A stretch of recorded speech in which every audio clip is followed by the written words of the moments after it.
ಬಂಧುಗಳೇ ನಮಸ್ಕಾರ, ಹೇಗಿದ್ದೀರಿ ನೀವೆಲ್ಲರೂ? ನಾನು ಸುಬ್ರಹ್ಮಣ್ಯ ಎಸ್ ಹಂಡಿಗೆ. ಬಂಧುಗಳೇ, ನಟ ಹಾಗೂ ರಾಜಮನೆತನದ ವ್ಯಕ್ತಿ ಸೈಫ್ ಅಲಿ ಖಾನ್ ಮೇಲಿನ ದಾಳಿ, ಚಾಕು ಇರಿತ ಪ್ರಕರಣ ಇಡೀ ದೇಶಾದ್ಯಂತ ಸಂಚಲನ ಮೂಡಿಸಿದೆ.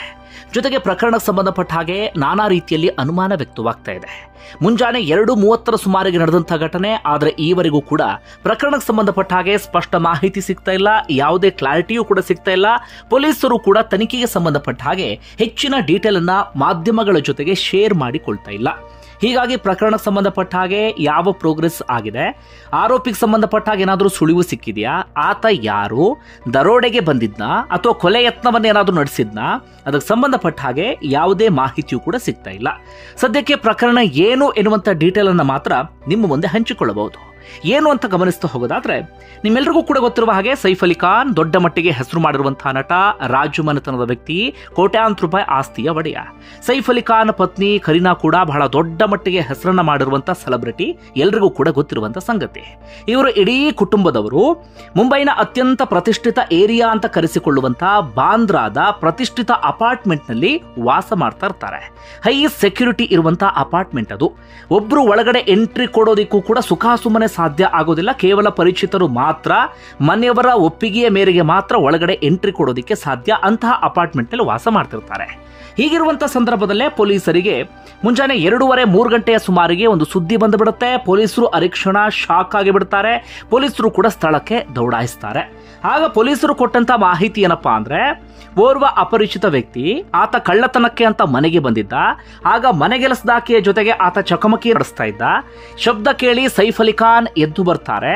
ಸೈಫ್ ಅಲಿ ಖಾನ್ ಎದ್ದು ಬಂದು ಅಪರಿಚಿತ ವ್ಯಕ್ತಿಯ ಜೊತೆಗೆ ಅವರು ಕೂಡ ಚಕಮಕಿ ನಡೆಸೋದಿಕ್ಕೆ ಶುರು ಮಾಡ್ಕೊಳ್ತಾರೆ. ಅಂದ್ರೆ ಸಣ್ಣದಾಗಿ ಅವ್ರ ನಡುವೆ ಜಗಳ ಆಗುತ್ತೆ. ಆಗ ಕೈಯಲ್ಲಿ ತಂದ ಚಾಕುವಿನಿಂದ ಆತ ಸೈಫ್ ಅಲಿ ಖಾನ್ಗೆ ಬರೋಬ್ಬರಿ 6 ಬಾರಿ ಇರಿತಾನೆ. 2 ಕಡೆಗಳಲ್ಲಿ ಗಂಭೀರವಾದಂತ ಗಾಯ ಆಗತ್ತೆ. ಇದು ಪೊಲೀಸರು ತಿಳಿಸಿದಂತಹ ಮಾಹಿತಿ. ತಕ್ಷಣವೇ ಅಲ್ಲಿದ್ದಂತಹ ಭದ್ರತಾ ಸಿಬ್ಬಂದಿ ಹಾಗೆ ಸೈಫ್ ಅಲಿ ಖಾನ್ ಮಗ ಸೈಫ್ ಸಹಾಯಕ್ಕೆ ಬರ್ತಾರಂತೆ.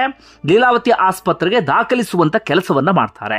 ಈ ಚಕಮಕಿಯ ನಡುವೆ ಅಥವಾ ಈ ಒಂದಷ್ಟು ಬೆಳವಣಿಗೆ ಆಗ್ತಿರ್ತಲ್ಲ, ಅದರ ನಡುವೆ ಆ ಅಪರಿಚಿತ ವ್ಯಕ್ತಿ ಅಲ್ಲಿಂದ ಎಸ್ಕೇಪ್ ಆಗಿಬಿಡ್ತಾನೆ. ಇದು ಘಟನೆಯ ಒಂದಷ್ಟು ವಿವರ. ಪೊಲೀಸರು ಹಂಚಿಕೊಂಡಂತ ಮಾಹಿತಿ ಇದಿಷ್ಟೇ. ಅದರ ಆಚೆಗೆ ಯಾವ ಮಾಹಿತಿಯೂ ಕೂಡ ಗೊತ್ತಿಲ್ಲ. ಇಷ್ಟು ಬೆಳವಣಿಗೆ ಆಗಿದೆ. ಇನ್ನು ಸೈಫ್ ಅಲಿ ಖಾನ್ ತಂಡದವರು ಅಥವಾ ಕರೀನಾ ತಂಡದವರು ಹೇಳ್ತಿರೋ ಪ್ರಕಾರ ಕಳ್ಳತನಕ್ಕೆ ಪ್ರಯತ್ನ ಪಟ್ಟಿದ್ದಾರೆ, ಆಗ ಚಾಕುವನ್ನ ಇರಿಯಲಾಗಿದೆ ಅಂತ. ಸೈಫ್ ಅಲಿ ಖಾನ್ ಸ್ಥಿತಿ ನೋಡ್ತಾ ಹೋಗೋದಾದ್ರೆ 6 ಕಡೆಗಳಲ್ಲಿ ಗಾಯ ಆಗಿದೆ, 2 ಕಡೆಗಳಲ್ಲಿ ಗಂಭೀರ ಗಾಯ. ಚಾಕುವಿನಿಂದ ಒಂದು ತುಂಡು ದೇಹದ ಒಳಗಡೆ ಉಳ್ಕೊಂಡಿತ್ತು. ಶಸ್ತ್ರಚಿಕಿತ್ಸೆಯ ಮೂಲಕ ಅದನ್ನ ಹೊರತೆಗೆಯುವಂತ ಕೆಲಸವನ್ನ ಮಾಡಲಾಗಿದೆ. ಸದ್ಯಕ್ಕಂತೂ Saif Ali Khan out of danger. ಹಾಗಾದ್ರೆ ಸೈಫ್ ಪತ್ನಿ ಕರೀನಾ ಎಲ್ಲಿದ್ರು ಅಂತ ಗಮನಿಸ್ತಾ ಹೋಗೋದಾದ್ರೆ, ಸದ್ಯಕ್ಕೆ ಸಿಗ್ತಿರುವಂತಹ ಮಾಹಿತಿಯ ಪ್ರಕಾರ ಕರೀನಾ ಹಾಗೆ ಮಕ್ಕಳು ಇರಲಿಲ್ಲ. ಕರೀನಾ ತನ್ನ ಕಸಿನ್ಸ್ ಜೊತೆಗೆ ಅಥವಾ ತನ್ನದೊಂದು ಗರ್ಲ್ಸ್ ಗ್ರೂಪ್ ಜೊತೆಗೆ ಪಾರ್ಟಿಗೆ ಅಂತ ಹೋಗಿದ್ರು. ಆ ಸಂದರ್ಭದಲ್ಲೇ ಇಂಥದ್ದೊಂದು ಇನ್ಸಿಡೆಂಟ್ ಆಗಿದೆ ಎನ್ನುವಂತ ಮಾಹಿತಿ ಸಿಗ್ತಾ ಇದೆ. ಇನ್ನೊಂದಷ್ಟು ಜನರ ವಾದ, ಇಲ್ಲ ಕರೀನಾ ಕೂಡ ಮನೆಯಲ್ಲಿದ್ರು. ಈ ಕಳ್ಳತನಕ್ಕೆ ಬಂದಂತ ವ್ಯಕ್ತಿ ಮೊದಲು ಮಕ್ಕಳು ಇದ್ದಂತ ರೂಮಿಗೆ ಎಂಟ್ರಿ ಕೊಡೋದಕ್ಕೆ ಪ್ರಯತ್ನವನ್ನ ಪಡ್ತಾನೆ. ಆಗ ಸೈಫ್ ಮಕ್ಕಳನ್ನ ಕಾಪಾಡೋದಕ್ಕೆ ಅಂತ ಈ ರೀತಿಯಾಗಿ ಆತನ ಜೊತೆಗೆ ಒಂದು ರೀತಿಯಲ್ಲಿ ಫೈಟಿಂಗ್ಗೆ ಇಳಿದು ಬಿಡ್ತಾರೆ ಎನ್ನುವ ರೀತಿಯಲ್ಲೂ ಕೂಡ ವಾದ ಮಾಡಲಾಗ್ತಾ ಇದೆ. ಒಟ್ಟಾರೆಯಾಗಿ ಇಂಥದೆಲ್ಲ ಮಾಹಿತಿ ಬರ್ತಿದೆ ಹೊರತಾಗಿ ಯಾವುದಕ್ಕೆ ಸಂಬಂಧಪಟ್ಟ ಹಾಗೆ ಕೂಡ ಕ್ಲಾರಿಟಿ ಸಿಕ್ಕಿಲ್ಲ. ಪೊಲೀಸರು ಹೀಗೆ ಆಗಿದೆ ಅಂತ ಹೇಳಿದಾಗ ಮಾತ್ರ ಅದು ಅಧಿಕೃತ ಮಾಹಿತಿ ಅಂತ ಅನಿಸ್ಕೊಳ್ಳುತ್ತೆ. ಸದ್ಯಕ್ಕೆಲ್ಲವೂ ಕೂಡ ಊಹಾಪೋಹ, ಅಂತೆ ಕಂತೆ, ಗಾಳಿ ಸುದ್ದಿ ಈ ಹಂತದಲ್ಲೇ ಇದೆ. ಇದರ ನಡುವೆ ಪ್ರಕರಣಕ್ಕೆ ಸಂಬಂಧಪಟ್ಟ ಹಾಗಿದೀಗ ಸಾಕಷ್ಟು ಅನುಮಾನ ಮೂಡ್ತಾ ಇದೆ. ಮೊದಲು ಕಾನೂನು ರೀತಿಯಲ್ಲಿ ಆದಂತ ಪ್ರಕ್ರಿಯೆ ಏನು ಅಂತ ಗಮನಿಸ್ತಾ ಹೋಗೋದಾದ್ರೆ, ಆರೋಪಿಗೆ ಸಂಬಂಧಪಟ್ಟ ಹಾಗೆ ಬಲವಾದಂತ ಸುಳಿವು ಇಲ್ಲಿವರೆಗೂ ಕೂಡ ಸಿಕ್ಕಿಲ್ಲ. ಮನೆ ಕೆಲಸದವ್ರನ್ನ ವಿಚಾರಣೆಗೆ ಕರೆಸ್ಕೊಳ್ಳಲಾಗಿತ್ತು. ಅವರ ವಿಚಾರಣೆ ನಡೀತಾ ಇದೆ. ವಿಚಾರಣೆ ಮೂಲಕ ಯಾವ ಮಾಹಿತಿ ಹೊರಬಂದಿದೆ ಅದು ಕೂಡ ಇಲ್ಲಿಯವರೆಗೂ ಗೊತ್ತಾಗಿಲ್ಲ. ಇನ್ನು ಸಿಸಿ ಕ್ಯಾಮೆರಾವನ್ನ ಪರಿಶೀಲಿಸಿದ್ದಾರೆ. ಅದರಲ್ಲಿ ಅನುಮಾನಾಸ್ಪದ ವ್ಯಕ್ತಿಯ ಓಡಾಟ ಅಥವಾ ಅಪರಿಚಿತ ವ್ಯಕ್ತಿಯ ಓಡಾಟಕ್ಕೆ ಸಂಬಂಧಪಟ್ಟ ಹಾಗೆ ಯಾವುದೇ ಸುಳಿವು ಕೂಡ ಸಿಕ್ಕಿಲ್ಲ. ಇದೇ ಅನುಮಾನಕ್ಕೆ ಇನ್ನಷ್ಟು ಬಲವಾದಂತಹ ಕಾರಣ ಆಗಬಿಟ್ಟಿದೆ. ಓಕೆ, ಇದರ ಆಚೆಗೆ ಅನುಮಾನ ಏನು? Point number 1, apartment high security ಇರುವಂತ ಅಪಾರ್ಟ್ಮೆಂಟ್. ನಾರ್ಮಲ್ ಅಪಾರ್ಟ್ಮೆಂಟ್ಗಳಲ್ಲಿ ವಿಪರೀತ ಸೆಕ್ಯೂರಿಟಿ ಇರುತ್ತೆ, ಸುಖ ಸುಮ್ಮನೆ ಎಂಟ್ರಿ ಕೊಡೋದಕ್ಕಾಗಲ್ಲ. ಸೈಫ್ ಅಲಿ ಖಾನ್ ಇರುವಂತಹ ಅಪಾರ್ಟ್ಮೆಂಟ್ಗಂತೂ ಎಂಟ್ರಿ ಕೊಡೋದು ಅಷ್ಟು ಸುಲಭ ಅಲ್ಲವೇ ಅಲ್ಲ. ಹಾಗಾದ್ರೆ ಈ ಅಪರಿಚಿತ ವ್ಯಕ್ತಿ ಎಂಟ್ರಿ ಕೊಟ್ಟಿದ್ದಾದ್ರೂ ಹೇಗೆ ಅಂತ, ಹೇಗೆ ಎಂಟ್ರಿ ಕೊಟ್ಟಿರಬಹುದು, ಅದಕ್ಕೂ ಒಂದಷ್ಟು ಚರ್ಚೆಯನ್ನು ಮಾಡಲಾಗ್ತದೆ. ಪಾಯಿಂಟ್ ನಂಬರ್ 1, ಮನೆ ಒಳಗಡೆ ಇದ್ದಂತ ಮನೆಗೆಲಸದವರ ಪರಿಚಯ ಇರಬಹುದು. ಅವರ ಮೂಲಕವೇ ಆತ ಎಂಟ್ರಿ ಕೊಟ್ಟಿರಬಹುದು. ಯಾಕಂದ್ರೆ ಅಪಾರ್ಟ್ಮೆಂಟ್ಗೆ ಬಂದಾಗ ಸೆಕ್ಯೂರಿಟಿ ಪ್ರಶ್ನೆ ಮಾಡಿದ್ದಾರೆ. ಪ್ರಶ್ನೆ ಮಾಡಿದಾಗ ಮನೆಗೆಲಸದವರು ಇಲ್ಲ ಸೈಫ್ ಅಲಿ ಖಾನ್ ಮನೆಯವರೇ ಇವರು ಅಥವಾ ಮನೆಗೆ ಬರಬೇಕಾದಂತ ಗೆಸ್ಟ್ ಎನ್ನುವ ರೀತಿಯಲ್ಲಿ ಕರ್ಕೊಂಡು ಹೋಗಿರಬಹುದು. ಎನ್ನುವ ರೀತಿಯಲ್ಲಿ ಅನುಮಾನ. ಯಾಕಂದ್ರೆ ಆಲ್ಮೋಸ್ಟ್ ದೊಡ್ಡ ದೊಡ್ಡ ನಟರ ಮನೆ ಅಂದಾಗ ಎಲ್ಲವನ್ನೂ ಮ್ಯಾನೇಜ್ ಮಾಡ್ತಿರೋರು ಮನೆ ಗೆಲ್ಲಿಸ್ತವ್ರೆ, ಅಥವಾ ಅದಕ್ಕೊಬ್ಬರು ಹೆಡ್ ಅಂತ ಇರ್ತಾರೆ, ಎಲ್ಲವನ್ನೂ ಕೂಡ ಅವರೇ ನೋಡ್ಕೊಳ್ತಿರ್ತಾರೆ. ಹೀಗಾಗಿ ಆ ರೀತಿಯಲ್ಲಿ ಅನುಮಾನವನ್ನು ವ್ಯಕ್ತಪಡಿಸಲಾಗ್ತಾ ಇದೆ. ಮನೆ ಗೆಲ್ಲಿಸ್ತವರೇ ಈ ವ್ಯಕ್ತಿಯನ್ನ ಕರ್ಕೊಂಡು ಹೋಗಿದ್ದಾರೆ.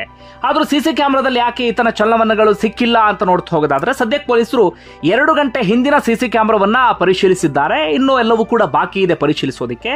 ಹೀಗಾಗಿ ಆತ ಹಿಂದಿನ ದಿನ ರಾತ್ರಿಯ ಅಪಾರ್ಟ್ಮೆಂಟ್ಗೆ ಬಂದು ಅಲ್ಲೆಲ್ಲೋ ಅಡಗಿ ಕುಳಿತುಕೊಂಡಿರುವಂತಹ ಸಾಧ್ಯತೆ ಇದೆ. ಮಧ್ಯರಾತ್ರಿ ಆತ ಅಲ್ಲಿಗೆ ಬಂದಿರಬಹುದು, ಅಂದ್ರೆ ಸೈಫ್ ಅಲಿ ಖಾನ್ ಇದ್ದಂತ ಜಾಗಕ್ಕೆ ಬಂದಿರಬಹುದು ಎನ್ನುವ ರೀತಿಯಲ್ಲಿ. ಇನ್ನೊಂದು ಪಾಯಿಂಟ್, ಮನೆ ಗೆಲಸದವಳ ಜೊತೆಗೆ ಈತನಿಗೆ ಒಂದೊಳ್ಳೆ ನಂಟಿತ್ತು. ಹೀಗಾಗಿ ಮನೆ ಗೆಲಸದವಳ ಸಹಾಯದಿಂದಲೇ ಆತ ಅಲ್ಲಿಗೆ ಬಂದಿದ್ದಾನೆ ಎನ್ನುವ ರೀತಿಯಲ್ಲೂ ಕೂಡ ಅನುಮಾನ ವ್ಯಕ್ತಪಡಿಸಲಾಗ್ತಾ ಇದೆ. ಇನ್ನೊಂದು ರೀತಿಯಾದಂತಹ ಅನುಮಾನ ಅಂದ್ರೆ, ಇದರಲ್ಲಿ ಎಲ್ಲರೂ ಇನ್ವಾಲ್ವ್ ಆಗಿದ್ದಾರೆ. ಭದ್ರತಾ ಸಿಬ್ಬಂದಿ, ಸೆಕ್ಯೂರಿಟಿ, ಜೊತೆಗೆ ಮನೆ ಗೆಲಸದವರು ಎಲ್ಲರೂ ಇನ್ವಾಲ್ವ್ ಆಗಿ ಇಲ್ಲಿ ಏನೋ ಒಂದು ಒಳಗೊಳಗೆ ಒಂದು ಪಿತೂರಿಯನ್ನು ನಡೆಸಿರಬಹುದು ಎನ್ನುವ ರೀತಿಯಲ್ಲಿ ಅನುಮಾನವನ್ನು ವ್ಯಕ್ತಪಡಿಸ್ತಾ ಇದ್ದಾರೆ. ಈಗ ಆರಂಭದಲ್ಲಿ ಕೇಳಿ ಬಂದಿದ್ದು ದರೋಡೆ ಅಥವಾ ಕಳ್ಳತನಕ್ಕೆ ಪ್ರಯತ್ನ ಅಂತ. ಆದ್ರೆ ಈಗ ಅನಿಸ್ತಾ ಇರೋದು ಪೊಲೀಸರಿಗೆ ಅಥವಾ ಈ ಘಟನೆಯನ್ನು ಗಮನಿಸಿದಂಥವರಿಗೆ ಇದು ಕಳ್ಳತನ ಅಥವಾ ದರೋಡೆಯ ಪ್ರಯತ್ನ ಅಲ್ಲ, ಅದರ ಆಚೆಗೆ ಬೇರೆ ಏನೋ ಪ್ರಯತ್ನ ಆಗಿರಬಹುದು, ಕೊಲೆಗೆ ಯತ್ನವನ್ನು ನಡೆಸಿರಬಹುದು ಅಂತ. ಯಾಕಂದ್ರೆ ದರೋಡೆ ಅಥವಾ ಕಳ್ಳತನಕ್ಕೆ ಸೈಫ್ ಅಲಿ ಖಾನ್ ಮನೆಗೆ ಬರುವಂತ ಸಾಧ್ಯತೆ ತೀರಾ ಕಡಿಮೆ ಇದೆ. ಯಾಕಂದ್ರೆ ಕಳ್ಳತನಕ್ಕೆ ಬರುವಂತವನಿಗೂ ಒಂದು ಕಾಮನ್ ಸೆನ್ಸ್ ಇದ್ದೇ ಇರುತ್ತೆ. ಅಲ್ಲಿ ಕಳ್ಳತನ ಮಾಡಿದ್ರೆ ನಾನು ಆರಾಮಾಗಿ ಸಿಕ್ಕಾಕೊಂಡು ಬಿಡ್ತೀನಿ ಅಂತ ಹೇಳಿ. ಜೊತೆಗೆ ಅಲ್ಲಿ ಕಳ್ಳತನ ಮಾಡುವಂಥದ್ದು ಇವನ್ ಕೈಗೆ ಸಿಗೋದು ಬಹಳ ಕಷ್ಟ. ಯಾಕಂದ್ರೆ ಈಗೆಲ್ಲವೂ ಕೂಡ ಡಿಜಿಟಲ್ ರೂಪದಲ್ಲಿ ಇರುವಂತಹ ಕಾರಣಕ್ಕಾಗಿ ಈತ ಅಲ್ಲಿ ಕಳ್ಳತನಕ್ಕೆ ಅಷ್ಟೆಲ್ಲ ರಿಸ್ಕ್ ತಗೊಂಡು ಹೋದ ಸಂದರ್ಭದಲ್ಲೂ ಇನ್ನೇನೋ ಕಳ್ಳತನ ಮಾಡ್ತಾನೆ ಅಂತ ಹೇಳುವಂತ ಸಾಧ್ಯತೆ ತೀರಾ ಕಡಿಮೆ ಇದೆ. ಹೀಗಾಗಿ ಇಲ್ಲೇನೋ ಬೇರೆ ಸ್ಕೆಚ್ ಹಾಕಿದ್ದಾರೆ.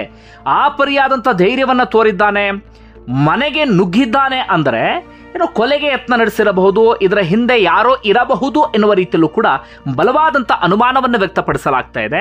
ಈ ರೀತಿಯಾಗಿ ಕೊಲೆಗೆ ಯತ್ನವನ್ನ ಮಾಡಿದಂಥವರು ಅಥವಾ ಕೊಲೆಗೆ ಪ್ಲಾನ್ ಅನ್ನು ರೂಪಿಸಿದಂಥವರು ಎಲ್ಲರನ್ನೂ ಕೂಡ ಪರ್ಚೇಸ್ ಮಾಡಿರುವಂತ ಸಾಧ್ಯತೆ ಇದೆ. ಆರಂಭದ ಸೆಕ್ಯೂರಿಟಿಯಿಂದ ಹಿಡಿದು ಆ ಫ್ಲಾಟ್ ನಲ್ಲಿ ಭದ್ರತಾ ಸಿಬ್ಬಂದಿ ಇರ್ತಾರಲ್ಲ ಅವರಿಂದ ಹಿಡಿದು ಎಲ್ಲರನ್ನೂ ಕೂಡ ಇಲ್ಲೇನೋ ಪರ್ಚೇಸ್ ಮಾಡಿರುವ ಹಾಗಿದೆ. ಅಥವಾ ಸಿಸಿ ಕ್ಯಾಮ್ರಾ ಅಲ್ಲೂ ಏನೋ ದಿಕ್ಕು ತಪ್ಪಿಸುವಂತ ಒಂದಷ್ಟು ಕೆಲಸಗಳೆಲ್ಲವೂ ಕೂಡ ಆಗಿದೆ. ಹೆಚ್ಚು ಕಡಿಮೆ ತಿಂಗಳಾನುಗಟ್ಟಲೆ ಇದಕ್ಕೋಸ್ಕರ ಸ್ಕೆಚ್ ಅನ್ನ ಹಾಕಲಾಗಿದೆ. ಈ ರೀತಿಯಲ್ಲಿ ಒಂದಷ್ಟು ಅನುಮಾನವನ್ನು ಮೂಡಿಸಲಾಗ್ತಾ ಇದೆ. ಒಂದಂತೂ ಬಹಳ ಸ್ಪಷ್ಟ, ಇಲ್ಲಾರೋ ದರೋಡೆಗೆ ಬಂದ್ರು, ಕಳ್ಳತನಕ್ಕೆ ಬಂದ್ರು ಅನ್ನೋದು ಎಲ್ಲವೂ ಕೂಡ ಅಂತೆ ಕಂತೆಯ ರೀತಿಯಲ್ಲಿ ಕಾಣಿಸ್ತಾ ಇದೆ. ಎಷ್ಟು ದೊಡ್ಡ ಅಪಾರ್ಟ್ಮೆಂಟ್ಗೆ ಕಳ್ಳತನ ಮಾಡುವಂತ ಧೈರ್ಯ ತೋರುವಂತ ಸಾಧ್ಯತೆ ತೀರಾ ಕಡಿಮೆ ಇದೆ. ಅದರಲ್ಲೂ ಕೂಡ ದೊಡ್ಡ ದೊಡ್ಡ ಸೆಲೆಬ್ರಿಟಿಗಳು, ಶ್ರೀಮಂತರು ಅಂದಾಗ ಅವ್ರ ಮನೆಯಲ್ಲಿ ಅಂಥದ್ದು ಇಟ್ಕೊಂಡಿರೋದು ತೀರಾ ಕಡಿಮೆ. ಅಂದರೆ ಕ್ಯಾಶ್ ಇಟ್ಕೊಂಡಿರ್ತಾರೆ, ಚಿನ್ನಾಭರಣ ಇಟ್ಕೊಂಡಿರ್ತಾರೆ, ಅಂಥವೆಲ್ಲವೂ ಕಡಿಮೆ. ಚಿನ್ನಾಭರಣ ಎಲ್ಲವೂ ಕೂಡ ಲಾಕರ್ಲಿರುತ್ತೆ, ಹಣ ಎಲ್ಲವೂ ಕೂಡ ನಿಮಗೆ ಗೊತ್ತೀಗ ಡಿಜಿಟಲ್ ರೂಪದಲ್ಲೇ ಇರುತ್ತೆ. ಅಂತಹ ಬೆಲೆ ಬಾಳುವ ವಸ್ತುವನ್ನ ಕದ್ದು ಅಲ್ಲಿಂದ ತಗೊಂಡು ಹೋಗೋದಂತೂ ಅಷ್ಟು ಸುಲಭ ಅಂತೂ ಅಲ್ವೇ ಅಲ್ಲ ಅಂಥ ಅಪಾರ್ಟ್ಮೆಂಟಿಂದ.